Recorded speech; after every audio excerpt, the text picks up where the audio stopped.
We've started. Just so you know, we've started. All right. Nice. Great way to start the new year. Well, yeah, we didn't even know. Yeah. Shall you begin us with the intro? So the nice thing is YouTube gets to see this like behind the scenes, but then it just goes away for the spot. Sometimes we just go right into it. Sometimes we do, but today it hasn't happened. So welcome back to Class on Grass podcast, season 3, episode 15. Welcome, Paul. I see that you're in the chat. Always there. Paul has said, "Well, let me zoom in on this. Is it bad that my eyes can't read on the screen that's 2 feet away from me?" There we go. It's gotten quite large. I think that's, Happy New Year, boys, is what Paul said. Mm-hmm. Happy New Year to you as well. Happy New Year to anyone else listening. 2022 is among us. that worked really well. If any of you know where we're going with that, feel free to laugh along.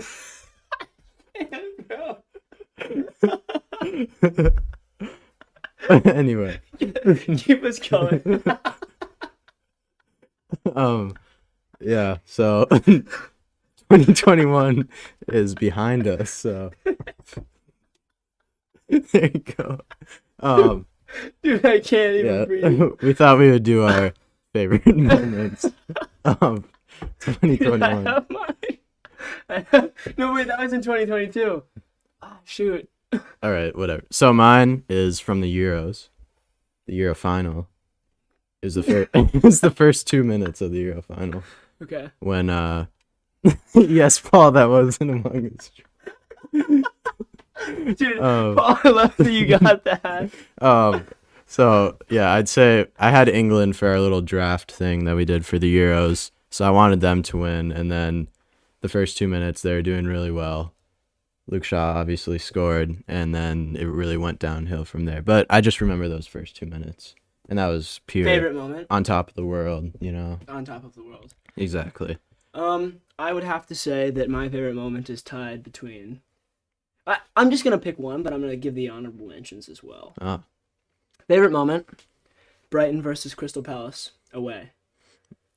First time we faced Crystal Palace in the 2021-22 Premier League season. Mm-hmm. We're down 1-0, and in the last minute, the ball gets booted by the keep. Joel Veltman with a beautiful first-time touch out of the air lifts it over the back line. Neil Mape, smash and grab. Oh, I remember this now. Great little goal. Selly. Unbelievable. Selly was great. I mean, what a time to be alive. Mm-hmm. As a Brighton fan. You know, we cherish these moments as Brighton fans. But I'm so overjoyed about those moments. There was 3. That was honorable mention? No, that was. Oh, that was that was full. Okay. There was 3 others, I think, that Neil Mape scored in the last minute. He's really trademarked himself as a I mean, he should just be subbed on at this point. No, it's true. I mean, I would play D. Welbs up top alone. Well, we've seen he's incredible. Him just steal the spotlight there. Dude, at Stamford Bridge. Yeah, it was. There's another honorable mention. Yeah. I mean, well, was that 2022? I think. It probably was. Yeah. These years they don't. they get all mixed up in my brain. They blend together. They do. But yeah, I think overall 2021 was it was better than 2020. Yeah. Which there's a low bar for that though. Yeah, it was. But I mean, we improved, right? Yeah. So if you're looking at a graph, mm-hmm. like mathematically speaking, and you start at 2020 and you forget about history prior to 2020. Yeah. It's like our podcasts, you know, mm-hmm. just continually growing. Exponential growth. Well, I don't know if we're exponentially growing, but we can say that. In our minds. Yeah, it's all about the mindset. Exactly. That's what we've learned as mm-hmm. we've done this podcast for the many years. But yeah, 2021 was good. Hoping for more great things to come out of 2022. Mm-hmm. And bringing us right into it, 2022 has started out pretty well. We've had some really nice. You keep laughing every time I talk. You love the Among Us joke in your head. I can't leave. It was a good way to start out 2021 or 2022. It was a pretty good way. Let me move up to the chat. Paul. Okay, Paul. Paul has sent us Oh gosh, I apologize to anyone listening after on Friday with this new launch. Wait, maybe I shouldn't have said that. That was a bit too far. 2 days away. There is a launch coming in on Friday. 2 days away. Keep your eyes peeled for that. It's gonna be sweet. We've got a lot of things coming. We're not gonna spoil it for anyone because obviously it's gonna be really sweet. But make sure you're ready. And you check Instagram on Friday because that's when we're gonna post everything. Technical director back there, you need to stop laughing. What I'm talking about right now is not funny. Okay, I'm probably. Okay. Okay. But yeah. Overall, it's gonna be super fun. Look forward to it. Yeah, look forward to it because I'm 100% looking forward to it. It's gonna be Stay sweet on Instagram for the announcements. for the entire day. Yeah. Just keep refreshing your feed. Keep refreshing the feed, you know. You're gonna see it. I mean, we've Yeah. got some great stuff prepared. Yeah. So yeah, that's coming on Friday. So look forward to that. And then moving us straight in, like I was saying before, 2022 started off well. We've had some really good Prem games, starting with Arsenal versus Man City, which took place. In this, it finished 2-1, the first goal coming from Bukayo Saka. I'm pretty sure that he was attempting to hit the ball far post when he struck it, Yeah. but and possibly high. Yeah, it's true. But so it's almost like a complete opposite, polar opposite. Yeah. But yeah, he put it bottom right, and it was still a good goal. It was incredible He did against Man City. He So did very, very well. Paul said, I'm not gonna read that actually. Paul is so out of pocket today. yeah. So they're up Yeah. 1-0, I believe, and then Yeah, well, so it was before they were up 1-0. Yeah, the exactly. penalty Yeah, shout yeah, was. So true. before Bukayo Saka scored, there was a penalty shout. The ball was played over to Martin Odegaard. He took a touch, and Ederson came sliding in. It was a strange slide tackle. I don't know if I've ever seen it. I know. Slide I don't know why tackle he like that. didn't go with his hands. Yeah, He just kind of he did like a scissor tackle. Yeah. You know, have you ever seen the videos of like people who literally like go 2 legs around the person and then just kind of like wrap it, exactly like and then hit? just break their leg. Yeah, literally. Yeah. But he did that, and one of his legs. I mean, now coming from someone who watched this myself and just like with my own take on it, I feel like it was a penalty. But Yeah. I mean, obviously that was not what was I guess we can go into so then Bernardo Silva kind of had a even softer, I think, penalty. It was softer, but it was called on the field. Yeah, it was called on the field. Obviously, it's very hard to change. Or no, I don't think it was. Was it? Now you got me rolling. Either way, I think Odegaard's was more of a penalty than It Bernardo definitely Silva. was. It definitely was. You And could Odegaard or Bernardo Silva's came later in the second half and it was resulting in Man City's first goal. Mahrez with the Mahrez, penalty. Yeah, as you said earlier, dispatched very nicely he did. into the top right. But yeah, the two things I take away from it are, first off, they're not really penalty calls that I would call for either of them, or I mean the way that he did for either of them. Yeah, You know they're what the I mean? opposite. I would reverse them. Opposite calls. And yeah. two, you have to be consistent. Mhm. The consistency is clearly not there. No, but it hasn't been like the whole year. It's weird. I don't know. We've been talking about VAR since. Like 2 years. Well, we've been talking 3 about it the years. entirety of the podcast. Yeah. But I did an 8th grade presentation on Yeah. VAR, and I'm graduating high school Yeah, now. So Exactly. clearly, this has been an ongoing issue for quite some time, and the footballing community, should I say, has definitely not mastered how to use it completely effectively. I think it's gotten better. I just remember, I think it was last year or the year before, the season started out like crazy. There were penalties Yeah. every game, and Last year there was way more than there are this year. yeah, and it was just like penalty every game. A lot of them were very controversial. Like they couldn't overturn it because through the rules and like the very fine print, like they couldn't overturn it, so they just had to give the penalty even if it wasn't. So I don't know. I think it's gotten better. I still don't know like who tells when the referee goes to the monitor on the field and when he doesn't. Yeah. You would think it would be the VAR. What do they call it? The VAR assistant referee, or I don't. Yeah. Video assistant. Well, that's the actual technology. Yeah. Like I don't know what you call the person, because it's not the fourth official. He's like, they say like he's on the VAR. Yeah. They say he's like So- in the booth or something. I Yeah, don't know. exactly. But whoever's in the booth, usually. Also, have you noticed that generally speaking, the people working at the monitors up in the booth are actual refs that ref on the field Yeah. too. It's so weird how they do that. I know. I would think that they would have different. But it kind of makes sense because then they know both sides of it, you know? Agreed. So they know how to work, like, the actual VAR and how to be on the field. Like, I guess that's good, but... Yeah. But obviously we aren't the official on the field, and the official called it a certain way, and people have disagreed with it. But that resulted in the game being 1-1, and then at the very end, Rodri scored. De Bruyne hit a nice ball up. It was kind of bouncing about. The clearance wasn't great. It was like Holding and yeah, Ben White, I think, or something. And De Bruyne's ball wasn't really cleared out. It was kind of just like brought down. And then it bounced about a bit, and then Rodri tapped it in. And then he took his shirt off and ran over to the stands and celebrated like he was a beast. And to be fair, I mean, he did win the game. Yeah, you just can't give this Man City team like a chance like that with a penalty to get back into the game. As we see now, they're 10 points clear at the top of the table. Chelsea have played as many games as them, even though they are in second. So I can't really see 10 points being caught at this point with the way Man City are playing, which, I mean, to the neutral, you kind of have to say it's getting a little boring with having Man City We talked win. about that last episode. We said it's almost boring to watch them. Like, obviously you have to appreciate Pep's genius and how he has won like 4 titles or is going to win 4 titles in like 5 years. So, I mean, it's just incredible. But at the same time, every year I feel like we think Liverpool or Chelsea are going to overtake them. All right, it's going to be a close one. And then every time by Christmas or New Year's, it's just the gap is huge. So yeah.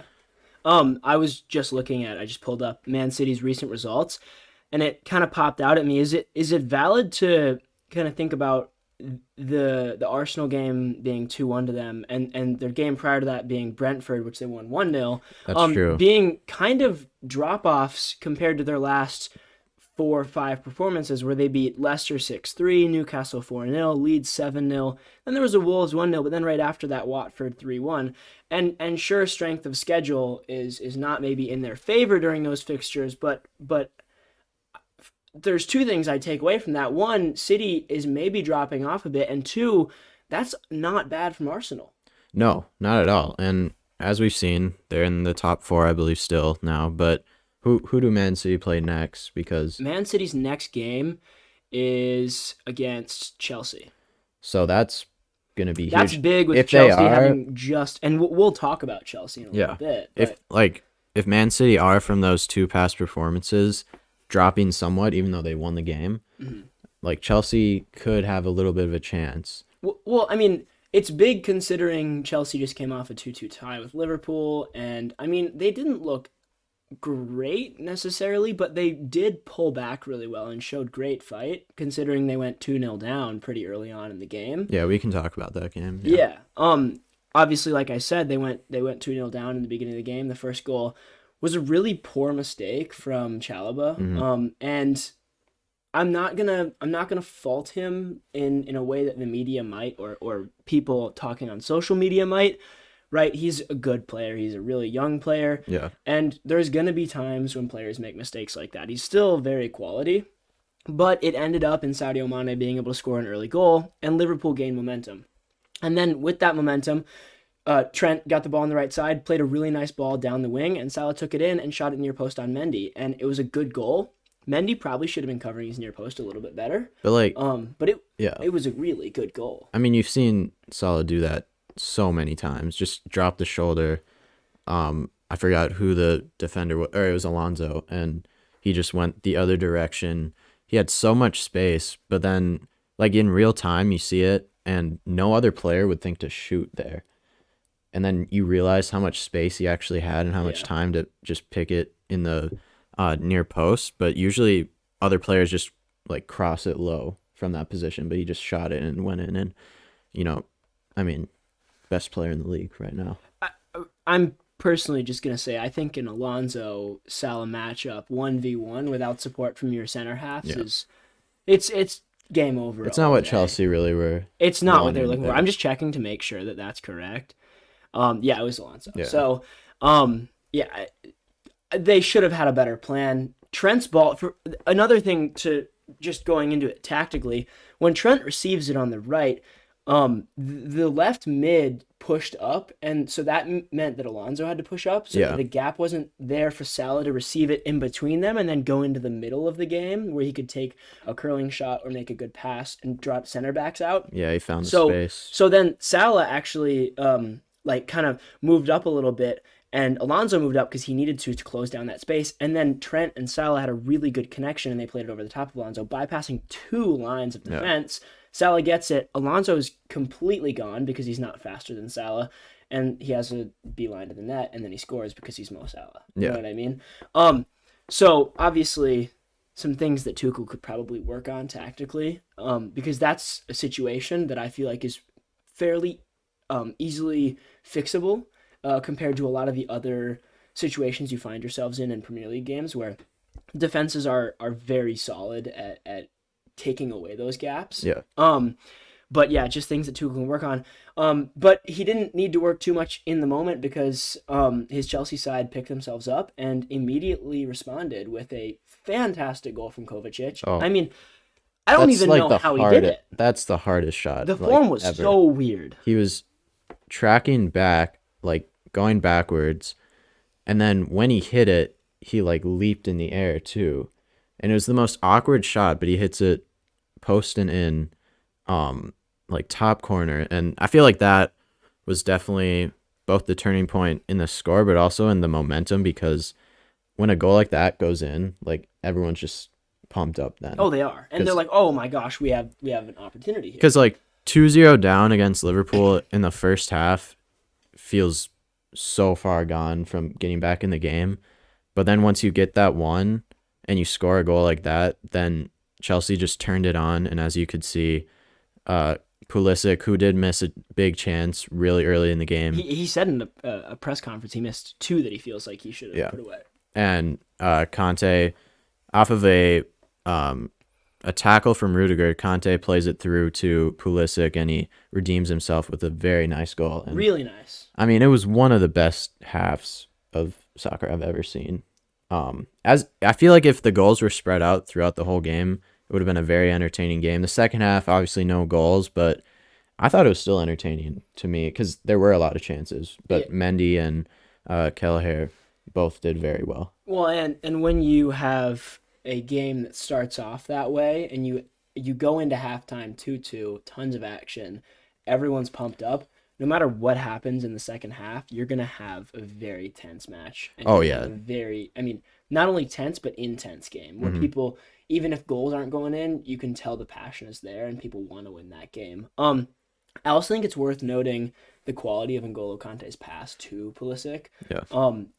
It was a volley and the ball was like 3 or 4 feet in the air, and considering Kante is only maybe a foot higher than that, That's true. He did get his leg up there quite well. And it was a really, really nice through ball. And then obviously, like you said, Pulisic took it really well. Do you think this could be a turning point in Pulisic's time and chance he's given in the squad? Because obviously Thomas Tuchel has always been a large advocate for Pulisic, but then at the same time, whilst advocating for him in the media and in other areas of the press, he doesn't back that with as much playing time, at least as Pulisic fans would like. Yeah, I think the biggest thing is he's getting playing time now, especially the past handful of games, but he's playing in the wrong position. Like Tuchel's playing him at like false nine, kind of just center forward, which we'll talk about their center forward issue in like a couple seconds. But if he plays out wide, which he found himself in wider positions this game, he can really create and be the player, like top potential that he has. Obviously, there's some transfer rumors about him leaving just because of that playing time and all the forwards and all the rotation that Chelsea have. But I mean, if he's getting this playing time right now and he's scoring goals, and if he can continue that, then I don't see him leaving. But I don't know. It's really tough with how many players they have. I mean, I completely agree with you. Stacked Chelsea team. Yeah. Getting time alone is an accomplishment, but obviously American fans would enjoy it more if he got more time. And I think the position is the main reason that you're seeing less time from Pulisic, but it's strange to think about because you'd think if you're playing him in the wrong position and he's giving you goals and assists still at a fairly frequent basis, considering like if you look at the ratio of goals to minutes or goal contribution to minutes, he's giving you a pretty good ratio there. For how much you're playing him, it would be it. I mean, obviously I'm not at training every day, but I would be kind of shocked to not at least toy with the opportunity of moving Christian to his actual position and seeing how he can shine when he has that freedom to play where he normally is used to. But I mean, clearly, Chelsea have tons of talent, and we are biased to our American friend over there. Of course. But yeah, I'll be interested to see how not only his playing time and that Chelsea squad changes, but also if any rumors come up of places he might be going, especially considering we're in the transfer window now. Paul said Liverpool had to be nearly perfect for 2 years just to win one league title. Pep is making the Prem a farmers league. I mean, I would agree that Man City are too good, but I don't think it's becoming a farmers league because I think Man City will fall at some point, and the other teams aren't decreasing at such a rapid level. I mean, if you look at, let's just say Ligue 1, which is probably most widely known as the biggest farmers league out of the top 5, the quality of the mid and lower table teams in Ligue 1 are not close enough to the teams in the Premier League where you'd say that there's going to be a drop off that like matches in the next 5 years. I just don't think that's going to happen. No, I think Farmers League as in who's going to win the title every year, but not in terms of there top are farmers playing. Yeah, and top 4 battle, relegation battle, that's all like that's all to play for. Yeah, and it's always the smallest teams can beat the biggest teams, and we've seen it every year. Exactly. That we've watched. So I mean, Man City right now, they have 53 points. They're 11 points ahead of Chelsea, and we're 21 games into the season. So 38 game season or 36. I can never remember this. I think it's 38. Yeah, it's 38. So that means 17 games left, and 11 points to recover. That's doable, but Chelsea, Liverpool, or Arsenal, and Arsenal have a much bigger task with, 18 points to recover. It's doable, but you have to have nearly a perfect.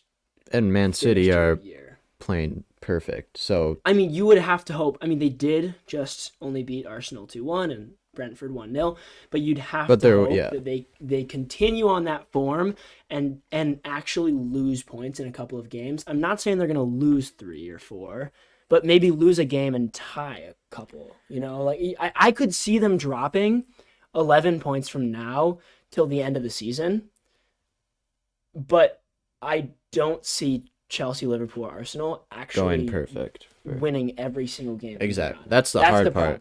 You know what I mean? Like, yeah, you can capitalize on the very small times that Man City do drop points, but at the same time, you yourself can't drop points, which then give it back to Man City. So it's just, I think it's too far gone at this point. But probably the biggest story, I'd say, this week definitely was biggest story. Lukaku stirring the pot a little bit at Chelsea for really no reason. I mean, he came back from his injury and COVID and all that and started scoring again. And then an interview with Sky Sports dropped, and I know you have the exact quotes. Yeah, I can read it out. Let me just find it here. But at a very strange time, and I think after He's you read it... He's not leaving in January. Why would he say this? And after you read it, I think what Tuchel did to kind of calm it down was good, but you can read what he said. He said, "Physically, I'm doing great. I'm just not very happy with the situation, but that's normal. I think the boss has decided to play a different formation, but I have to stick at it and get on with it professionally. I'm not happy with the situation, but it's my job and I mustn't give up." So he obviously, the quote maybe doesn't sound that bad, like when you just look at it right there, but obviously the media is going to just blow it out of proportion and talk about it a lot. And Lukaku has been known to I don't want to say be disloyal to his clubs, but he's not a super, he's not one of those guys that you think of like loyalty. He bounces around a lot. He has moved. He Yeah. often, I mean, this is a running joke, obviously, but he often kisses the badge of every single club that he plays at. Yeah. That's true. And acts like he has pure passion for that club. And there was more stuff circulating. Now I can't verify if it's correct, but it was on a lot of different sources of him being like, I really want to go back to Inter. Yeah. Well, he did. Um, In the interview, he said, "I don't like the way I left Inter. I'm definitely gonna return." Yeah, and he said not when I'm old. Yeah. You know Exactly. what I mean? Yeah. So obviously, He's 28 now or something. yeah, so that probably means that he's going fairly soon. And I mean that's fine, but when you still have 6 months left in this season and your contract is more than a year, that's a tough one to ask of your club that just bought you for a lot of money. And then did you see D'Ambroso came out with a quote? He's a player for Inter, and he was like, "We don't accept snakes at Inter." Well, no, yeah. Inter's fans like put up a banner outside the stadium about that too, and Yeah, I mean, it just doesn't make any sense. he's been Obviously he's had an injury and he had COVID, but every other time he's been starting yeah and he's scored goals. And he's been disowned by both. yeah, true. And I don't know why he chose to say this and how he was unhappy in any way. Just based on what's happening on the field, we don't know what's happening, in the locker room or anything. But that really impacts the whole team too. When like Yeah, probably your biggest star forward that you brought in this year is saying like he's not happy, and then everyone's like, okay, like why'd you say that? But Tuchel handled it. He didn't have him in the squad for the Liverpool game. And he said they talked, and Lukaku has apologized and everything. He said it wasn't good timing. But it's like, what's the good timing for saying that? Like, there isn't unless you're literally about to leave. exactly. That's So the only acceptable time to do that. yeah. Before we move on, I also wanted to touch on. I was thinking about bringing this up because I'm assuming you've seen the clip of Pawn Stars. Yes. Where it's not Chumley who's working. It's the guy's son. You know who I'm talking about? I don't know the characters, So but the I dad- know there's the a- clip you're talking about. So there's a Yeah. dad who or there was a grandpa who started the pawn shop, and they made a show about it. And he had a son, and then his son had a son, and they all work at the pawn shop together. And then they have a couple people on the side who are pretty funny who work with them. And they do a TV show about people who bring in different items to pawn off and make some money on, and usually they're very expensive items. And so someone brought in a signed Pulisic jersey, and it was kind of like one of these back here, right? It was signed, it was Yeah, like that one, and it had a couple pictures in it and whatnot, and like certificate of authenticity and everything. And then they were like, "Oh, this is a Christian Pulisic jersey, signed. He plays for Chelsea." There's in like three England." guys standing around. Yeah, and- Americans that don't know anything about soccer. And then the grandson of the guy who started the pawn shop was like, "Oh, this guy's like the LeBron James of soccer, right?" And then the guy who's selling it off was like, "Yeah, definitely." He's And then- like, oh yeah, he's already being compared to Ronaldo and Messi. "No, that's the best part." So the Pawn Stars usually brings in experts to Yeah. look at the items that they get that they don't really know Yeah. much about. And so that clip where the guy said, That's the guy. Yeah. that's the expert that they brought in. And Yeah. he was like, "Yeah, he's being compared to the likes of Ronaldo and Yeah. Messi right now." It's just not even close. So that was one of the weirdest things I saw. But what I wanted to ask you was, I'm not super familiar with basketball players. And if we're going to do a reverse comparison here, which I'm going to ask you to do, people who are lower down than like top 20 in the league, I probably don't know much about. So I had someone in mind who, like, I don't even think he plays anymore, but who who would you say is the Christian Pulisic of the NBA? Oh. You know what I mean? Our technical director. Yeah, can technical also- director Sutton in the back He can also also can. help. He's a big basketball. Who do you think? John Morant. So where's John Sure. Moran from? So yeah, John Morant. Well, he's from the U.S., but he plays for Memphis. He was he a top draft pick? Was he the first? He was like 1 or 2. Yeah, he was very top.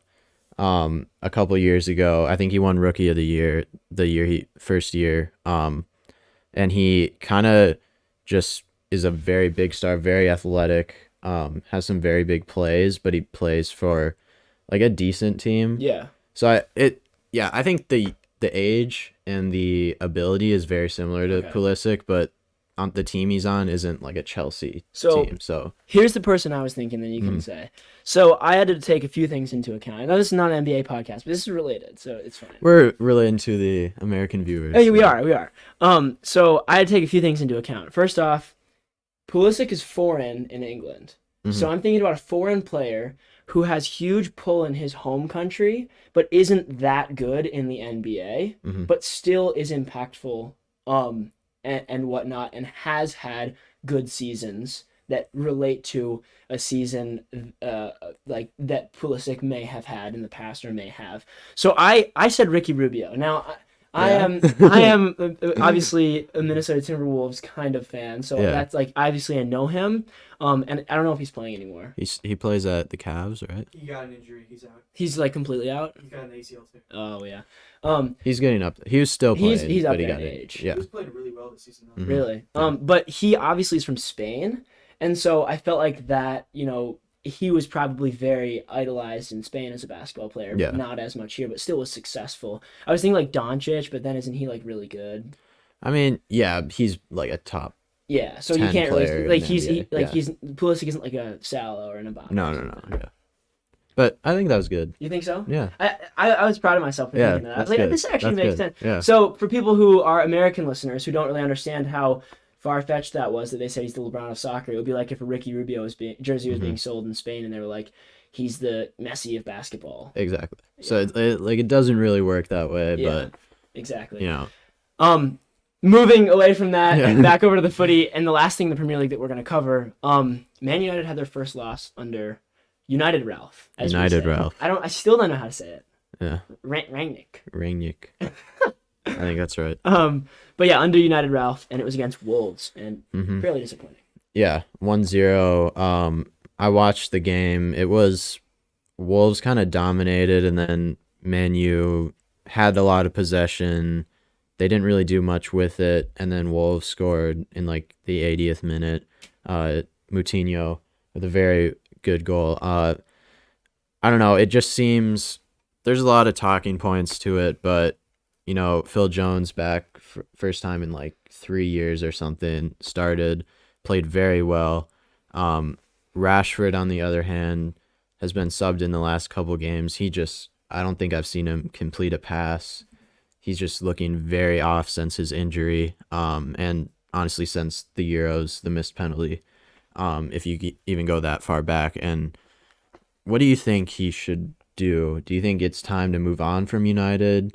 Marcus? Yeah, just get a change of scenery, or do you think it's a dip in form? Because I think he's like, well, we always have this joke, he's like 24, right? Something like that. He must be 23. He's still young. No, I think we always underestimate how old he is. I thought we overestimated. I mean, I think he's like 24. keep talking. Anyway, I'm looking it up.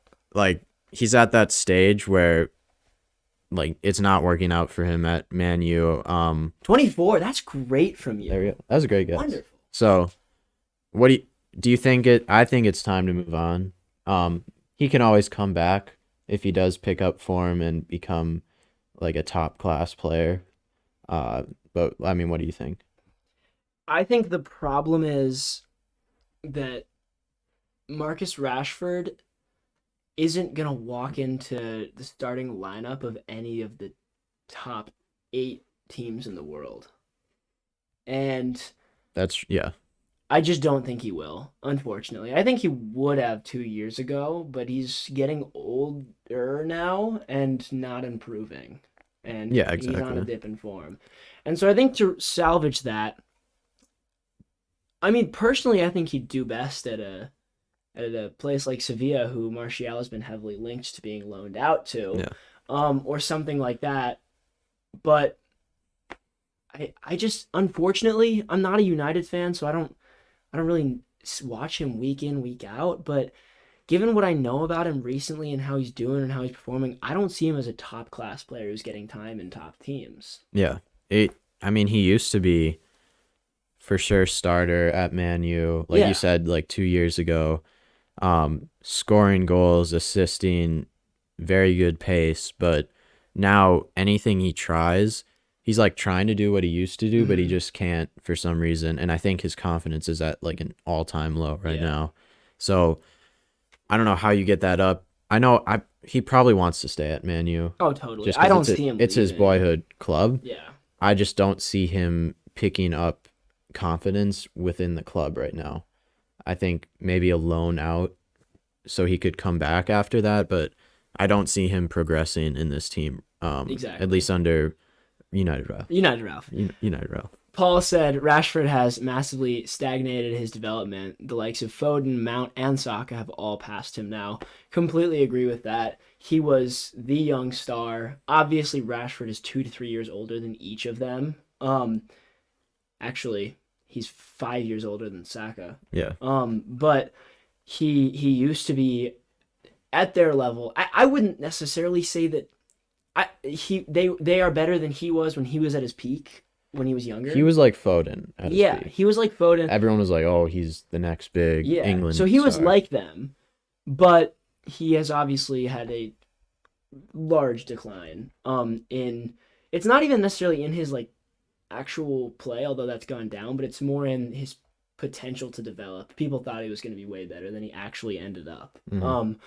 Or so we think now when he's 24. But yeah, I don't know where he's going to go. I think he's going to stay at United because that, like you said, that's his boyhood club.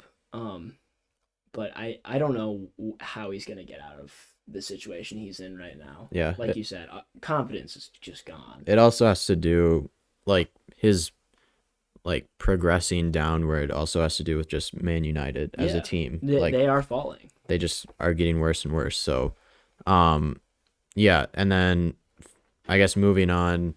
We have to check in with the Bundesliga a little yeah. bit because there's two things with the Bundesliga that I think are necessary to touch on.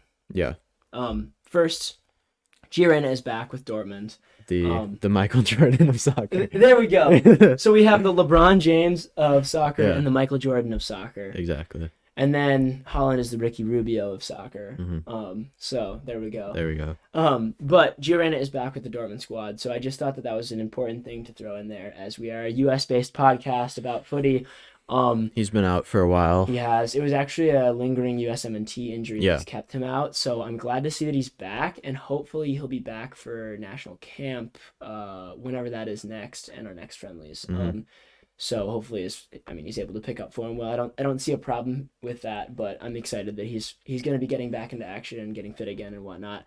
And then the other big news as we move into the transfers that have happened in the first 5 days of the window. I mean, really like very opening very actively.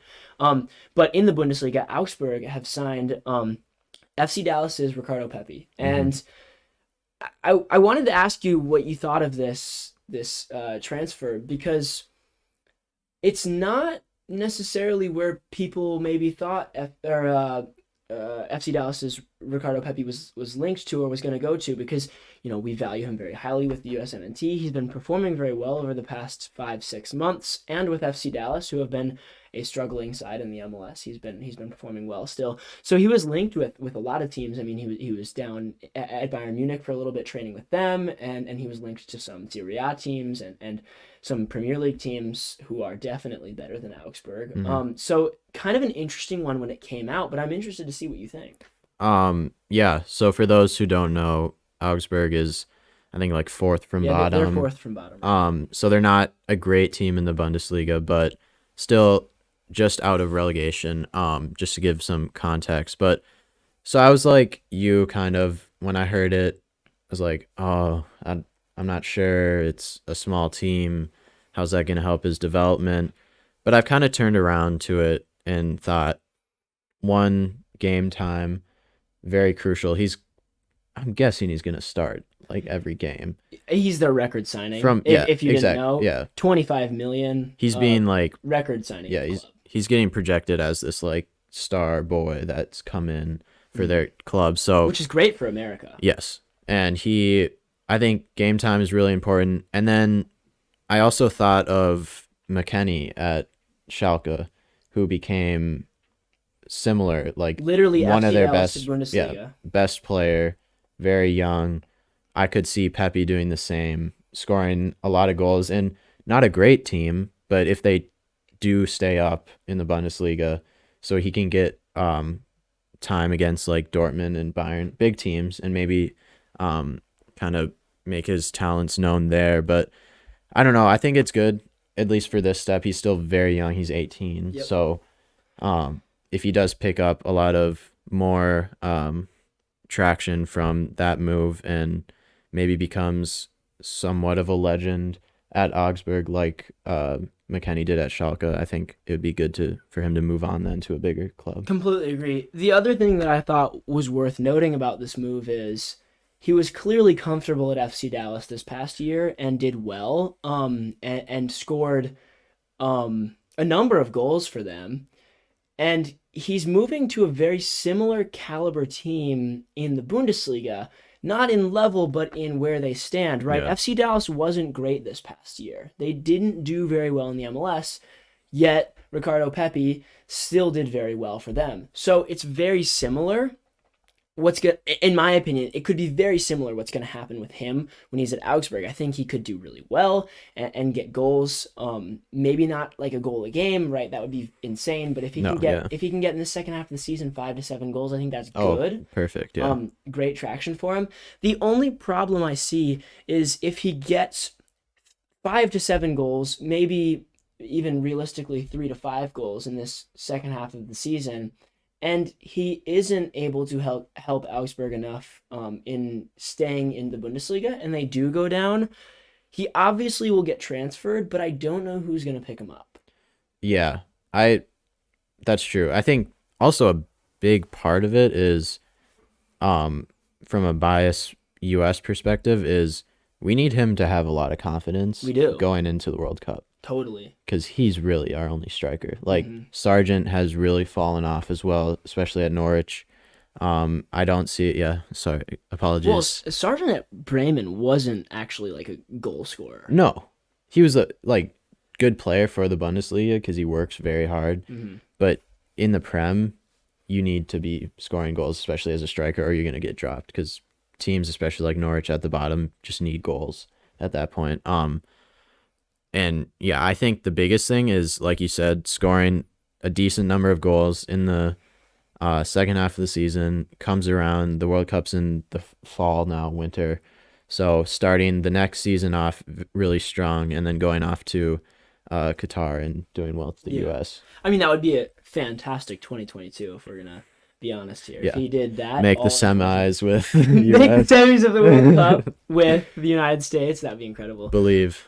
But yeah, I think Paul said in the chat, Augsburg will be a stepping stone for Pepi. He'll benefit more from playing with them than sitting on the bench at Bayern, and I completely agree with that. The problem is if this step does not propel him to Bayern. You know, when you take extra steps, there's obviously That's the risk. Yeah. There's risk of the bridges between them breaking down and you not being able to make it to the final destination, especially if you had a way to skip straight to the final destination from the start. Obviously, we don't know that. We don't know if Bayern just said no. But there is risk to it. I do think it's a good move, though, and I'm very excited to see how he does in the Bundesliga. Two others. Now I got it. 2 other official transfers that have been large enough to make our list from Europe that have happened. The first one is Trippier to Newcastle, or Trippier. To Newcastle. I'm pretty sure he was called Trippier in La Liga because of the accent. You know, the Spanish-speaking people. Spaniards. Oh yeah, the Spaniards. The Spaniards called him Trippier. But Kieran Trippier, obviously now back in England, he'll be playing for Newcastle, a club is very solid transfer for them. For Newcastle. But they are a club who is sinking and needs players and are financially stable to buy players now with their new ownership. More than stable. But it's going to be really interesting to see how him and the other rumored players, there's a player from Lille who's rumored to go for 35 million over to Newcastle. I can't quite remember his name. And obviously many other players have been linked. So it's going to be interesting to see how him and the rest of the boys who transfer over there do, and if they can actually pull Newcastle out of that relegation battle. I mean, I don't see it happening. I see Trippier making an investment almost, being like, okay, I'll sign with you now, go down with you, play a year in the championship. You think you'd do that? Yeah, hopefully go back up in hopes that you sign some like world class players with all the money you have, and then I can play On their on way like up from the championship. yeah, and they then just I can sign play. Crazy I mean, we players. haven't seen this before. We haven't No. seen a team with more wealth than Man City possibly be in the championship. That would be ridiculous. Like, are they gonna spend money on like what? You can't bring people. So if What they, insane players are gonna go in the championship? Oh for a year? yeah, Aubameyang to Newcastle is also rumored. Paul just said that. That's another one. I just want to touch on that. I don't think. That Although would this happen. is a rumor. Yeah. So this hasn't been official. But Aubameyang, if it happens, I think it's a good move because especially if it's a loan to buy, Loan. I think because loan for then it Aubameyang, gives yeah. Aubameyang an option to go somewhere where he fits in the system. He does not fit in Arteta's system right now.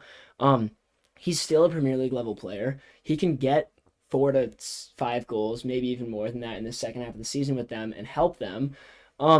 And you know, I think it would be good for him just as a player to start playing and enjoying his football a little bit. And if it was a loan with an option to buy, it gives him that opportunity to say, no, I'm not going down with you guys. I'm just going to go back to Arsenal.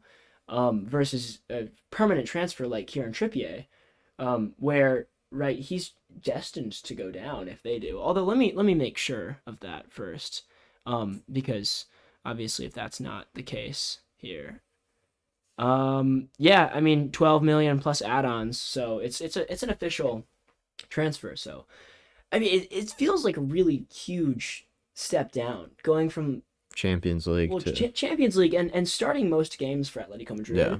to playing for or playing possibly in the championship literally 18 months later. I mean,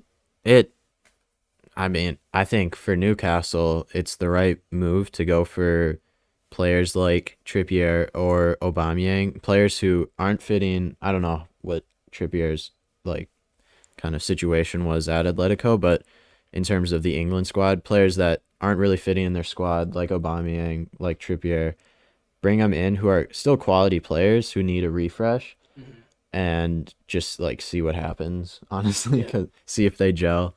Just because they're at a new club, but Yeah. we'll see. James said they're 2 points away from Watford by the end of the window. Their best 11 could be completely Yeah. different. Yep. I mean, you never know what's going to happen when you have $250 billion in net worth in your club. You never know what happens. It's just ridiculous. But we'll touch on that more in the next podcast, because obviously transfer window right now, so stuff is going to be happening every single week.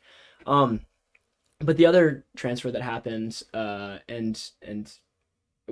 it was a loan, but with an option to buy, and was fairly high profile, was Ainsley Maitland-Niles going to Roma, teaming up with Jose Mourinho and Tammy Abraham.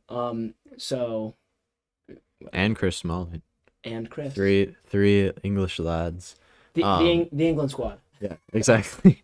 I rate Maitland-Niles, and I think to Roma is a very good move for him. Like we saw Tammy doing very well. I don't know. I think it's Arsenal do have, as we said with Aubameyang, they do have a couple players that just need to move on or at least loan out like Maitland-Niles. So I think it's a good move. I think probably the strangest one that we will see in the whole transfer window is Insigne to Toronto. Oh, that is most definitely the strangest one. Going from top player in the Euro finals with Italy, playing Napoli's captain, and then he, for some reason, transfers to Toronto FC.